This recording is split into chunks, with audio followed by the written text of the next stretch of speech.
इसके पीछे कारण था कि अपने बिहार में ओपन राइनोप्लास्टी होती ही नहीं है ना। और शायद कोई आके करते हैं या नहीं करते हैं, लेकिन मेरे को तो पता नहीं है। लेकिन ये पहला ही वर्कशॉप यहाँ पे हमने अरेंज करवाया ओपन राइनोप्लास्टी वर्कशॉप के लिए, ताकि लोग इसके बारे में जानें और यहाँ के बच्चे जो मेडिकल स्टूडेंट हैं वो सीखें और उनके मन से ये डर ख़त्म हो जाए कि नहीं होता, ओपन राइनोप्लास्टी करना बहुत मुश्किल काम नहीं है और विद टाइम हम लोग इसको सोसाइटी को प्रोवाइड इससे बेनिफिट दिला सकते हैं। ज़्यादातर डिफॉर्मिटी ऐसे जो देखने को मिलते हैं वो तुम्हारा एक्सटर्नल है, तो कोई नाक दाहिने तरफ है, कोई नाक बाएं तरफ है, किसी के नाक के ऊपर थोड़ा सा हम ऊंचा रहता है, वो ये कॉमन चीज़ें हैं।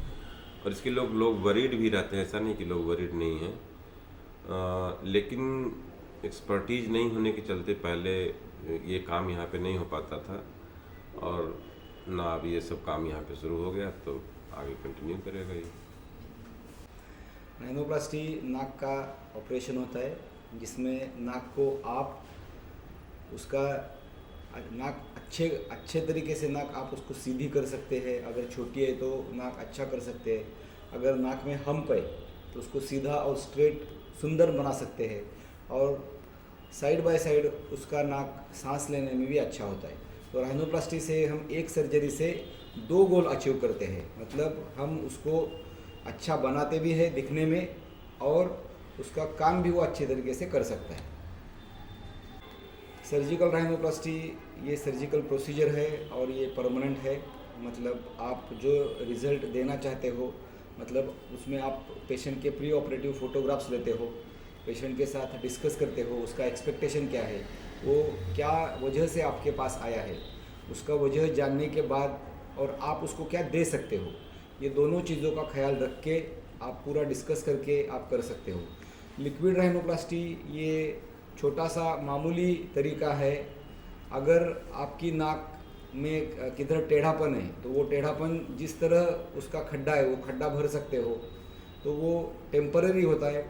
3 या 4 महीने में उसका असर चला जाता है और वो केमिकल रहता है, केमिकल इंजेक्शन रहता है, उसके वजह से स्किन पे भी असर हो सकता है। और अगर बाद में आपको कभी राइनोप्लास्टी करने की ज़रूरत पड़ती है तो रिवीजन करना मुश्किल होता है अगर आपने बार बार लिक्विड राइनोप्लास्टी की। तो लिक्विड राइनोप्लास्टी छोटे मोटे गड्ढे हैं उसके लिए ठीक है, लेकिन अगर आपका टेढ़ापन बहुत ख़राब है और आपको सांस लेने में दिक्कत होती है तो लिक्विड राइनोप्लास्टी ये उसका तरीका नहीं है। नहीं, लिक्विड राइनोप्लास्टी खाली इंजेक्शन जैसा हम इंजेक्शन लेते हैं बॉडी में किधर भी, वैसा ही आप नाक को ऊपर से इंजेक्शन लगाते हो या नीचे से इंजेक्शन लगा के उसका खाली आप गड्ढा भरते हो। मतलब ये बाजू में अगर गड्ढा है तो उसको भरने के लिए आप वहाँ इंजेक्शन लेके कुछ मटेरियल डाल रहे हो, लेकिन बॉडी उसको धीरे धीरे बॉडी उसको सोख लेती है और फिर वो गड्ढा अपने वैसा ही हो जाता है। लेकिन आप जब एस्थेटिक राइनोप्लास्टी करते हो तो एस्थेटिक राइनोप्लास्टी या सर्जिकल राइनोप्लास्टी में उसका इलाज परमानेंट हो जाता है। देखिए, नाक चेहरे का हिस्सा है। नाक कोई इंडिपेंडेंट एक ही अवयव नहीं है, नाक चेहरे का हिस्सा है। कटरीना कैफ या कोई सेलिब्रिटी का चेहरा अच्छा दिखता है क्योंकि उसकी आँख, उसके बाल, उसके गाल, उसके होंठ, उसकी चिन, इसका ये सब होता है। तो नाक चेहरे का हिस्सा है, खाली नाक ही चेहरा नहीं है। नाक, अगर आपके नाक में दिक्कत है या आपकी नाक आपके चेहरे को सूट नहीं कर रही है तो हम उसके हिसाब से उसको बदल सकते हैं, बट देयर आर लिमिटेशंस। ऐसा नहीं है कि मेरी नाक में आपको जोड़ दूँ या आपकी नाक में मेरे लिए ले लूँ, ऐसा नहीं हो सकता है। आपकी नाक है वो आपको जेनेटिक और रेशियल नाक भी मिलती है। मतलब एशियन कंट्रीज़ जो है, चाइना, सिंगापुर, कोरिया, उनकी नाक अलग है। इंडियन नोजेस, इंडिया में भी बहुत सारे फ़र्क है। कश्मीर, पंजाब, हरियाणा में नाक अलग है। यूपी, बिहार, झारखंड में नाक अलग है। महाराष्ट्र, बिहार, गुजरात, महाराष्ट्र, गुजरात में अलग है। साउथ इंडियन नोज़ भी अलग है। तो पूरे अकेले इंडिया में इतने वेरिएशंस है। तो अगर आपकी नाक समझो यूरोपियन हो गई और आप हो साउथ इंडियन, आपकी स्किन ठीक है लेकिन आपको यूरोपियन नाक दे दी गई, तो वो एक्सपेक्टेशन भी गलत है और उसके हिसाब से करवाना भी गलत है। क्योंकि नाक चेहरे का हिस्सा है और आपका चेहरा, आपका जेनेटिक्स, आप कहाँ रहते हो, आप किसके साथ रहते हो, किस पॉपुलेशन में रहते हो, उसके हिसाब से ही आपकी नाक बन सकती है ना। नाक को दो काम होते हैं, नाक हैज़ फॉर्म एंड फंक्शन। उसको एक उसका खुद का फॉर्म है और उसका सबसे मेन फंक्शन है। तो अगर सांस लेने में दिक्कत आती है और हमेशा पेशेंट पूछते हैं नाक की हड्डी बार बार बढ़ती है, तो ऐसा कभी भी नहीं होता है। पूरे शरीर में कौन सी भी हड्डी एक बार निकालने के बाद कभी भी नहीं बढ़ती है। लेकिन अगर आपने नाक सही तरीके से ठीक नहीं की है, आपका नाक बहुत टेढ़ा है और आपने अंदर से उसको सेप्टोप्लास्टिक करने की कोशिश की, तो वो टेढ़ापन पूरा नहीं निकलता है, वो बहुत सारा टेढ़ापन अंदर के अंदर बचता है। तो अगर ये ऐसा इनएडिक्वेट या इनकम्प्लीट सर्जरी किया तो पेशेंट को बोल दिया जाता है कि आपकी हड्डी और एक बार बढ़ी है, लेकिन ऐसा कभी भी नहीं होता है। तो अगर सांस लेने में दिक्कत है और आपको ये देखने वाले को पता चलता है, जो सर्जन है ऑपरेटिंग सर्जन, उसको पता चलता है कि ये अंदर के अंदर से ठीक नहीं होने वाला है, इसको पूरा खोल के ही ठीक किया जा सकता है।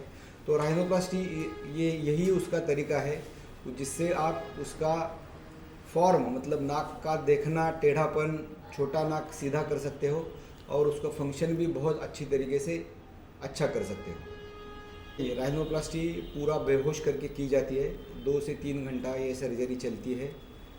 पूरा बेहोश होकर करती है तो करते समय आपको कोई भी दिक्कत नहीं होती। हाँ, लेकिन राइनोप्लास्टी के बाद 2 दिन के लिए आपकी नाक सांस लेने के लिए बंद रहती है। आप मुंह से सांस लेना ज़रूरी पड़ता है, लेकिन वो भी इतना डिफ़िकल्ट नहीं होता है। दूसरा, राइनोप्लास्टी के बाद आपको छोटा प्लास्टर लगता है नाक के सेफ्टी के लिए, क्योंकि जो हमने अंदर बदलाव किए हैं उसको हिले ना, वो अच्छे से सेट हो जाए जिस तरीके से कि हम चाहते हैं, या एडिमा सूजन कम हो जाए। इसीलिए नाक को 7 दिन के लिए प्लास्टर रहता है। 7वें दिन प्लास्टर हटने के बाद जो बहुत मामूली से टाके हैं वो निकालने के बाद आपको इतनी मतलब इतनी ज़्यादा पेन नहीं होती है। तो ये बहुत टॉलरेबल है, मतलब ऐसा नहीं है कि फॉलोअप भी बहुत मुश्किल है, ऐसा भी नहीं है, और फॉलोअप में इतना पेन भी नहीं होता है। एक्सपर्टाइज ये सबसे ज़रूरी है ये सर्जरी के लिए। आप किस टेक्निक से कर रहे हो, ज़रूरत कौन से टेक्निक की है, क्या मटेरियल आप इस्तेमाल कर रहे हो, कौन सी इक्विपमेंट्स आप इस्तेमाल कर रहे हो, ये बहुत सारे फैक्टर्स है जो डिसाइड करते हैं। और पेशेंट की एक्सपेक्टेशंस ये डिसाइड करती है कि आउटकम क्या रहेगा। आउटकम जो रहेगा वो पेशेंट से डिटेल में डिस्कस करना बहुत ज़रूरी है। पेशेंट का एक्सपेक्टेशन और आप उसको क्या दे सकते हो, ये मैच होना बहुत ज़रूरी है। हाँ, उसके बाद सर्जरी इंट्रा ऑपरेटिवली कुछ तकलीफ़ ना हो, इन्फेक्शन ना हो, इसका ख्याल रखना बहुत ज़रूरी है। थोड़ा संभलना ज़रूरी होता है, और ये सब आप संभलने के बाद, और अगर आपका फॉलोअप अच्छे से होता है, आप डॉक्टर और पेशेंट, ये it is a bye factorial.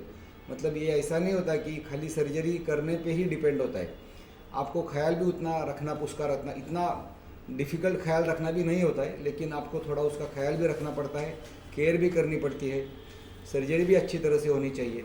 तो पेशेंट फैक्टर और सर्जन फैक्टर दोनों तरह से उसका ख्याल रखने के बाद, इन्फेक्शन ना होने के बाद, रिजल्ट्स प्रेडिक्टेबल और जो हम देना चाहते हैं उसी तरीके से दे सकते हैं।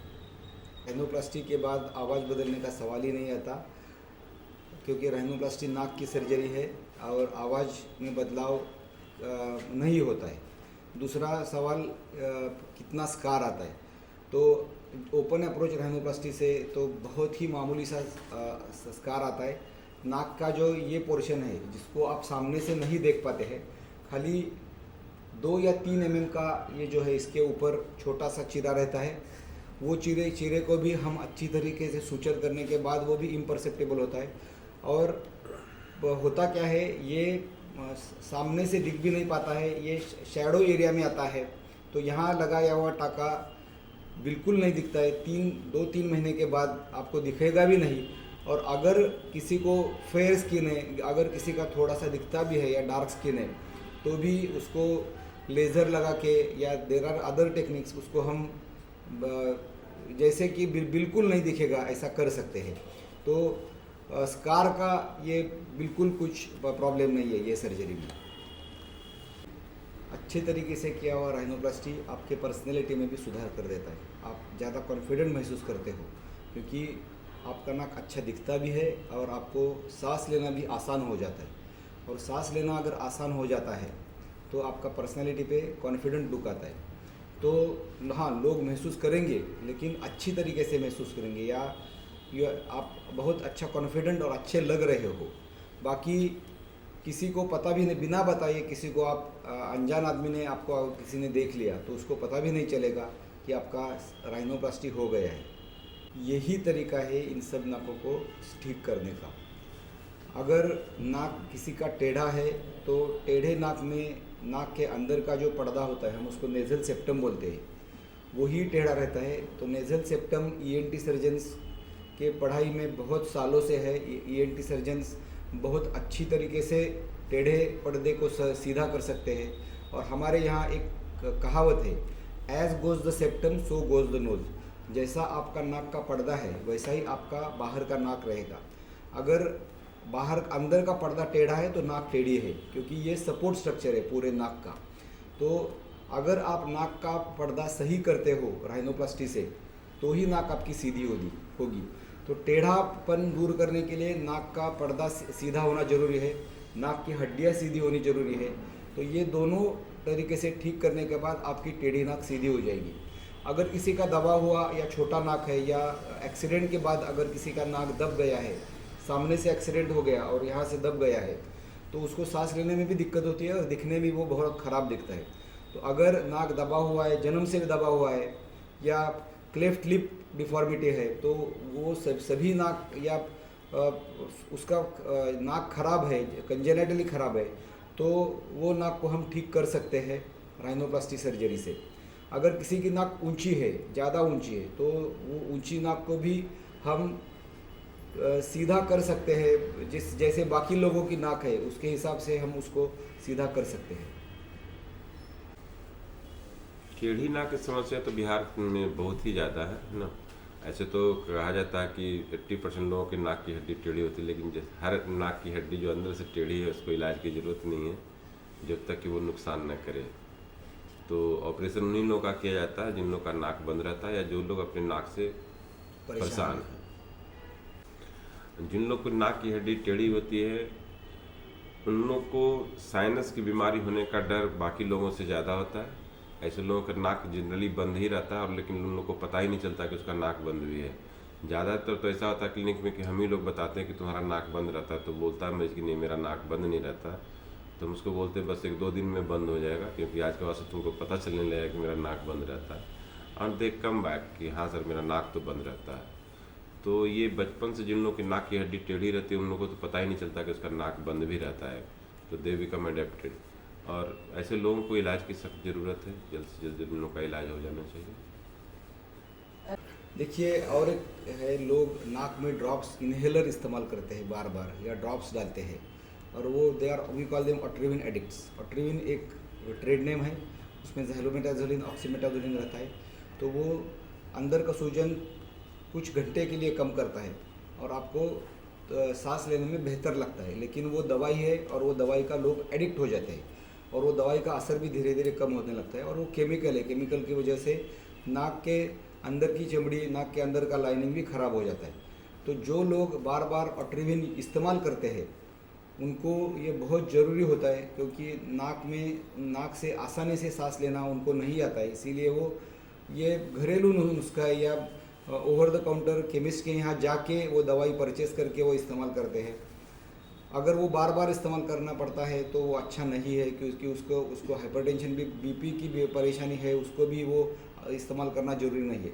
अगर मेरी सलाह है, जो बार बार इन्हेलर, विक्स इन्हेलर या ऑट्रिविन जैसी दवाइयाँ नाक में बार बार डालनी पड़ती है, उसने डॉक्टर को कंसल्ट करना ज़रूरी है। और डॉक्टर के कंसल्टेशन के बाद अगर डॉक्टर साहब आपको ईएनटी के डॉक्टर साहब आपको बोलते हैं कि आपकी नाक की हड्डी टेढ़ी है, इसकी वजह से आपको सांस लेने में दिक्कत आती है, तो वो टेढ़ापन दूर करने के लिए, अगर ज़्यादा टेढ़ी है उसके साथ एक्सटर्नली भी प्रॉब्लम्स है, तो आपको राइनोप्लास्टी सर्जरी की ज़रूरत है। अगर बहुत मामूली सा टेढ़ापन है तो आप अंदर के अंदर से भी कर सकते हो। लेकिन मेरा अनुभव ये है कि जिनका प्रॉब्लम ज़्यादा है वही लोग ज़्यादा तरीके से ऑट्रिविन इस्तेमाल करते हैं और उनका राइनोप्लास्टी से 100% ठीक हो सकता है नाक से सांस लेना। राइनोप्लास्टी ये आधा अधूरा नाम है। एक्चुअली इसका पूरा नाम है सेप्टो राइनोप्लास्टी, यही उसका पूरा नाम है। मतलब आप उसका सेप्टम भी ठीक करते हो और उसका एक्सटर्नली भी ठीक करते हो। मैंने जैसे बताया, ये कहावत है, as goes the septum so goes the nose. अगर नाक की हड्डी अंदर का जो सेप्टम है वही उसका मेन पिलर और सपोर्ट है, और उसके वजह से ही ज़्यादा दिक्कत आती है। तो अगर आपको सेप्टम ठीक करना है तो आप सेप्टोप्लास्टी से कर सकते हो, लेकिन सेप्टोप्लास्टी से उसको एक्सेस पूरी तरीके से एक्सेस नहीं कर पाते हो। मतलब अंदर के अंदर से अगर आपको इंजन पूरी ठीक करनी है तो आप इंजन में हाथ डाल के नहीं कर सकते, इंजन को पूरा खोलना पड़ता है। और ये खोलना बहुत छोटे चीरे से होता है, उसके डरने की ज़रूरत नहीं। बाहर से कोई भी चीरा या टाका, सामने से कुछ भी नहीं लगता है, तो छोटे चीरे से ये होता है। तो ये सर्जरी करने वाले का स्किल है, उसके छोटे, खाली इतने छोटे से की होल से वो करता है। तो ये सर्जरी सेप्टम की सर्जरी ही है, लेकिन ज़्यादा अच्छे तरीके से की हुई सर्जरी है। सेप्टोप्लास्टी से आप पूरा सेप्टम को एक्सेस नहीं कर सकते हैं, और पूरा एक्सेस नहीं करने के वजह से ही टेढ़ापन सीधा नहीं होता है, और आपको सांस लेने में भी दिक्कत होती है, या नाक का सपोर्ट वीक होने से। खाली आपने सेप्टोप्लास्टी किया तो सेप्टोप्लास्टी करने से आपका टेढ़ापन बढ़ भी सकता है। तो पेशेंट कैन लैंड अप, अगर राइनोप्लास्टी सेप्टो राइनोप्लास्टी की ज़रूरत है, अगर उसका खाली सेप्टोप्लास्टी किया तो only septoplasty can land up in उसका तकलीफ़ भी वैसा ही रहता है, और उसके बाद उसको टेढ़ापन ज़्यादा महसूस होता है और उसका नाक बैठ भी सकता है। अभी सेल्फी का ज़माना है और people are more conscious about their look. नाक इज़ नाक जो है वो 3 डायमेंशनल स्ट्रक्चर है, चेहरे से ऊपर उठ के नाक दिखती है। तो जैसे मैंने बताया, आपकी नाक आपके चेहरे का एक हिस्सा है, नाक ही पूरा चेहरा है। तो अगर आपको सेल्फी में अच्छा नहीं दिखती है आपकी नाक, तो सेल्फी में आप कंपेयर मत कीजिए, मेरी सलाह है। क्योंकि सेल्फी से फिश आई इफेक्ट आता है, कैमरा बहुत नज़दीक रहता है चेहरे के, इसको हम फिश आई इफेक्ट बोलते हैं, फोटोग्राफी में ये टर्मिनोलॉजी है।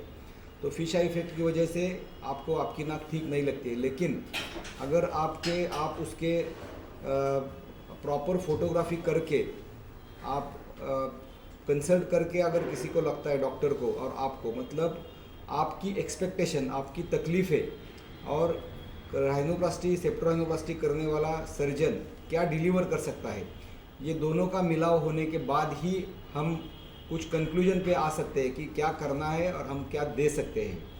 खाली मुझे मेरा नाक अच्छा नहीं लगता है, ये अगर कंप्लेंट लेके कोई पेशेंट आता है तो हम उसको 1, 2, 3 सेशन उससे बात करते हैं। साइकोलॉजिकल असेसमेंट बहुत ज़रूरी है कि जो पेशेंट मेरी नाक मुझे अच्छी नहीं लगती है, ये कंप्लेंट लेके आते हैं, उनकी साइकोलॉजिकल असेसमेंट करना बहुत ज़रूरी है। जो साइकोलॉजिकली फ्रस्ट्रेटेड है पेशेंट, उनको किसी ना किसी के ऊपर ब्लेम गेम खेलना जरूरी होता है, तो वो अपने नाक को ब्लेम करते हैं, लेकिन ऐसा नहीं होता है। तो अगर कोई पेशेंट मुझे मेरी नाक अच्छी नहीं लगती है और वो आप उसको ठीक कर सकते हो क्या, अगर ये कंप्लेंट लेके कोई हमारे पास आता है और उसका एग्जामिन करने के बाद उसके बोलने के बाद अगर हमको लगता है कि इसकी नाक सूटेबल है, उसके पेरेंट्स, उसके रिश्तेदार से उसकी नाक मिलती जुलती है, तो अगर इसके बावजूद वो कंप्लेन करता है तो हम उसको बोलते हैं कि आप साइकोलॉजिकल असेसमेंट कर लो, आपको कुछ तकलीफ़ है क्या, या आप कुछ फ्रस्ट्रेटेड हो क्या, तो वो समाधान निकालना भी ज़रूरी होता है।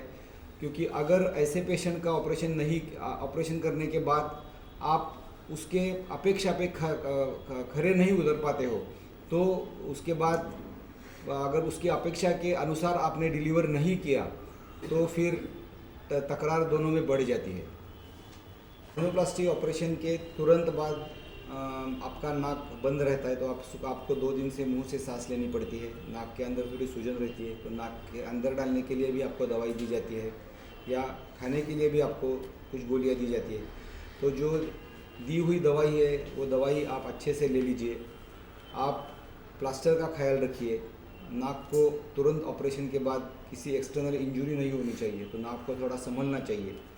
एलर्जी इन्फेक्शन नहीं होना चाहिए। नाक में किधर बॉयल या थोड़ा अंदर से सूजन नहीं आना चाहिए। तो आप नाक अच्छे से पानी से धो सकते हो, लाइट साबुन से भी आप चेहरे को धो सकते हो, इसका कोई प्रॉब्लम नहीं है।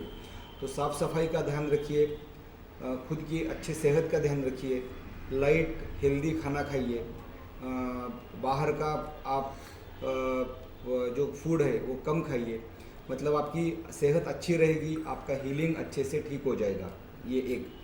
दूसरा, नाक अच्छा होने के लिए कितना टाइम लगता है।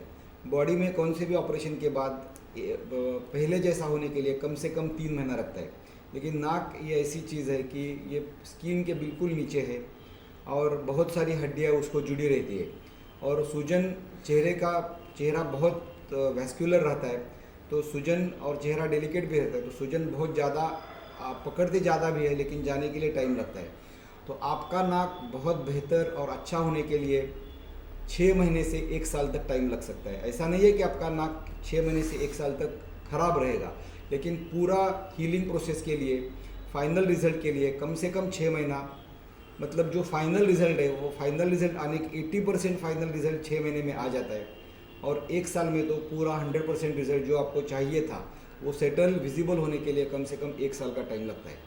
अगर 1 साल के बाद जो भी डिसीजन लेना है आपको कि सर्जरी ठीक नहीं हुआ है या सर्जरी में कुछ लैक्यूनी रह गई है, और अगर आपको उसके बारे में कुछ अलावा सोच करने की ज़रूरत है, सर्जरी के बाद भी अगर कुछ परसेंट लोगों में, बहुत 5% लोगों में ऐसा हो सकता है कि जितना हीलिंग प्रोसेस में कुछ बदलाव है, इंट्रा ऑपरेटिव कुछ डिफ़िकल्टीज़ है, इसके वजह से अगर जो रिज़ल्ट आप चाहते हो वैसा रिज़ल्ट नहीं आया है और आपको दोबारा करने की ज़रूरत है या दोबारा सोचने की ज़रूरत है या एडिशनल कंसल्टेशन की ज़रूरत है, तो मेरा सुझाव है कम से कम 6 महीना या 1 साल के बाद ही आप उसके बारे में सोच सकते हो। कोई भी जल्दबाजी या अर्ली कमेंट्स, इनिशियल कमेंट्स इस्तेमाल ना करें। पब्लिक के कमेंट के ऊपर ध्यान मत दे। जो आपका कंसल्टेंट है वो जो बता रहा है, जिसको पता है कि ये नाक आपकी कैसी बिहेव करेगी, आपकी नाक का स्वभाव क्या है, वो कैसे बर्ताव करेगी, ये आपके सर्जन को किसी से भी ज़्यादा पता होता है। तो आपके रिश्तेदार, दोस्त, उनके कमेंट्स के ऊपर ध्यान मत दीजिए, आपके डॉक्टर के ऊपर विश्वास रखिए, और वो जो बताएगा वो उसके हिसाब से बताएगा। वो अगर आपकी नाक ठीक बिहेव नहीं कर रही है तो वो आपका पहला आदमी होगा जो कंसल्टेंट होगा, जो बताएगा आपको कि कुछ प्रॉब्लम आ रही है या ये प्रॉब्लम के लिए ये इसका तरीका है, इससे आप ठीक कर सकते हो। तो आपको कम से कम 6 महीना तो 1 साल इसको लगता है ठीक होने में। प्रोफेसर गुबिश की जो स्टुटगार्ट में है, जर्मनी है, वो हमारे गुरु है। हम उनके यहाँ गए उनके यहाँ सीखे। बहुत सारे लोग गए थे, लेकिन ये सर्जरी उन्होंने इम्प्लीमेंट इतने अच्छी तरीके से नहीं की थी या इसको टाइम नहीं दिया था, लेकिन हम बहुत मोटिवेटेड थे। हमको पता था कि ये सर्जरी की ज़रूरत है लोगों को, और इतना अपना बड़ा देश है, 130 करोड़ लोगों का देश है, हम और 3-4 लोग 130 करोड़ लोगों को नहीं ठीक कर पाते, इतना टाइम भी नहीं दे सकते, क्योंकि ये सर्जरी दिन में आप एक सर्जरी ज़्यादा से ज़्यादा कर सकते हो, 3 से 4 घंटा लगता है ये सर्जरी के लिए। तो हम कितने लोगों को सर्विस दे सकते हैं अपनी ज़िंदगी में। तो अगर अपने, और हम लोग जर्मनी जाके सीख के आए, कितने लोग जाके सीख सकते हैं। तो अगर ये नॉलेज हम सबको दे बांट दे, तो उसके बाद ही हम सोसाइटी का, अपने समाज का, अपने लोगों का भला कर सकते हैं। और वो ज़्यादा से ज़्यादा डॉक्टर ट्रेन करना ही हमारा मोटिवेशन था। जैसे हमारे गुरु प्रोफेसर गुबिश ने जैसा हमको ट्रेन किया, वैसा अगर हम साथ में किसी को ट्रेन करें तो हम ट्रेन करते करते सीखते भी है और सिखाते भी है। दोनों तरह का काम इससे हो जाता है। हमारा भी एक्सपीरियंस बढ़ जाता है और हम हमारा एक्सपीरियंस बांटते भी है। तो इसके ये करने से ज़्यादा लोग अवेयरनेस भी होगा, इससे ज़्यादा से ज़्यादा लोग करेंगे भी और सोसाइटी का इससे बेनिफिट होगा।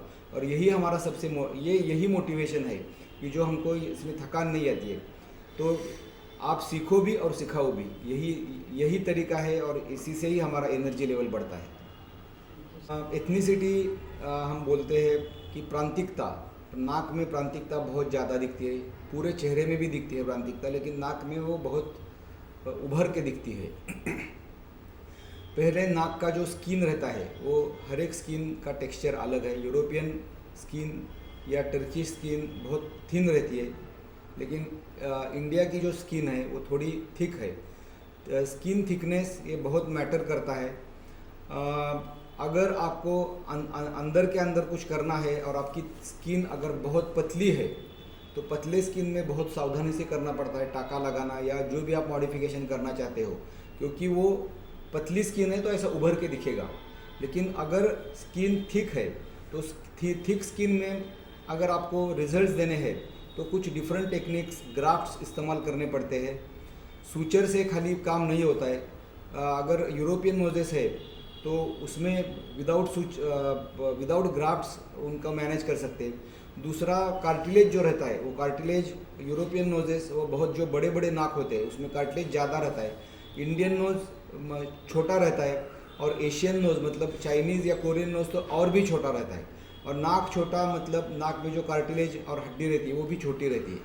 तो उसके हिसाब से आपके नाक के अंदर आपकी नाक की स्किन कैसी है, नाक का कार्टिलेज कैसा है, उसका मटेरियल कैसा है, आपका इथनिसिटी कैसा है, उसके हिसाब से आप टेक्निक आपको इस्तेमाल करनी पड़ती है और उसके हिसाब से आप रिजल्ट दे सकते हो।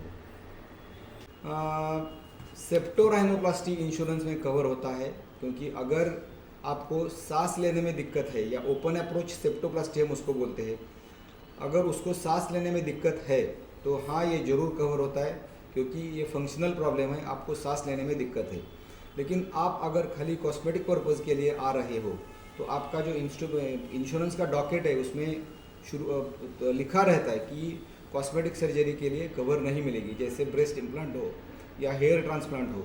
जो कॉस्मेटिक सर्जरीज है उसके लिए कोई भी इंश्योरेंस कंपनी इंश्योरेंस कवर नहीं देती है। लेकिन नाक एक ऐसी है कि नाक फंक्शन प्रॉपरली नहीं कर सकती है तो इंश्योरेंस कवर आपको मिलता है। लगभग 80,000 से 1 लाख से ये खर्चा चालू होता है और आपकी तकलीफ़ क्या है मिनिमम तो इतना आता है, उससे आगे डिपेंड करता है कि क्या टेक्निक इस्तेमाल कर रहे हो, क्या मटेरियल इस्तेमाल कर रहे हो, क्या इंस्ट्रूमेंट इस्तेमाल कर रहे हो, आपकी एक्सपेक्टेशन क्या है, उसके हिसाब से खर्चा बढ़ सकता है।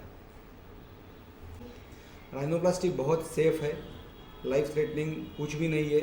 जो भी कॉम्प्लिकेशंस एक्सपेक्टेड कॉम्प्लिकेशंस है वो सब डॉक्यूमेंटेड है। पोस्ट ऑपरेटिव इन्फेक्शन, ओटी असेप्सिस का ख्याल रखना बहुत ज़रूरी होता है। और पेशेंट केयर और सर्जन्स फैक्टर ये दोनों अगर किए तो ये सर्जरी बिल्कुल सेफ है, इसमें कोई दिक्कत नहीं है। जैसा मैंने बोल दिया कि रिवीजन या फाइनल रिज़ल्ट सेटल होने के लिए 6 महीने से 1 साल लगता है। अगर आपके एक्सपेक्टेशन की वजह से रिजल्ट्स नहीं आए हैं या कुछ दोनों को भी, पेशेंट को भी और सर्जन को भी ये ठीक नहीं लग रहा है तो हाँ रिवीजन कर सकते हैं, लेकिन रिवीजन इतना आसान नहीं रहता है। Revisions are always bit difficult. तो रिवीजन करने का अगर डिसीजन लेना पड़ता है तो हमारी सलाह रहती है कि कम से कम 1 साल रुकिए, 1 साल के बाद ही आप फाइनल कंक्लूजन पे आ सकते हैं। ऐसा नहीं है कि बिल्कुल नहीं कर सकते, हाँ कर सकते हैं, लेकिन सावधानी बरतना और क्या एक्सपेक्टेशन है, क्या दे सकते हो, ये डॉक्यूमेंट करना बहुत ज़रूरी है। यहाँ पे राइनोप्लास्टी, सेप्टोराइनोप्लास्टी की सारी सुविधाएं उपलब्ध हैं, तो कहीं पे कोई दिक्कत नहीं है। सारे इंस्ट्रूमेंट हमारे पास हैं, जितनी भी चीज़ें हो सकती है, जो भी ज़रूरतें हैं करीब करीब सब कुछ है हम लोग के पास। ये ऐसा है कि आपके पास इक्विपमेंट फैसिलिटी इंफ्रास्ट्रक्चर बहुत अच्छे से मैंने ये 3 दिन में देख लिया है कि जो मेरे पास इक्विपमेंट्स है उससे कई बेहतर इक्विपमेंट्स अश्विनी सर के पास ये हॉस्पिटल में है। तो मुझे बहुत इतना अच्छा लगा कि हाँ, हम जब जिस हॉस्पिटल में जाते हैं उस कुछ इंस्ट्रूमेंट्स आप कैरी कर सकते हो, लेकिन कुछ इंस्ट्रूमेंट्स आप कैरी नहीं कर सकते हो। तो बेसिक इंफ्रास्ट्रक्चर अच्छा होना बहुत ज़रूरी है। और मुझे इतना अच्छा लगा यहाँ आके कि बेसिक इंफ्रास्ट्रक्चर मेरे एक्सपेक्टेशन भी से भी बढ़ा था। जैसा मैंने यूरोप में देखा था उसके हिसाब से इक्विपमेंट्स, ओटी एटमॉस्फेयर सब अच्छा था, स्टाफ अच्छा था, वेल ट्रेंड था। मतलब मेरा ट्रेंड स्टाफ लाने की भी मुझे ज़रूरत नहीं पड़ी। तो ये चीज़ें देखना बहुत ज़रूरी होता है। और खाली ट्रेनिंग की ज़रूरत थी, वो आज यहाँ आके हमने पूरी की है। तो ट्रेनिंग तो हमेशा चलता रहेगा, तो ये कारवा आगे आगे चलता रहेगा, ट्रेनिंग चलती रहेगी और पेशेंट का बेनिफिट होता रहेगा। पहले हम लोग छोटे मोटे काम किया करते थे, न थोड़ा माइल्ड जो रहता था प्रॉब्लम वो करते थे। और नाउ अब हम लोग बड़े काम भी कर सकते हैं इस ट्रेनिंग के बाद। और हम जो ट्रेनिंग मिली है ये मेरे इमेजिनेशन के बियॉन्ड है ना। और जो हमने बेसिकली जो सोचा था वो मेरे को मिल गया, जो मैं चाह रहा था वो सारी चीज़ें हमको इस ट्रेनिंग में मिल गई। और आगे भी ट्रेनिंग लेते रहेंगे समय के अनुसार।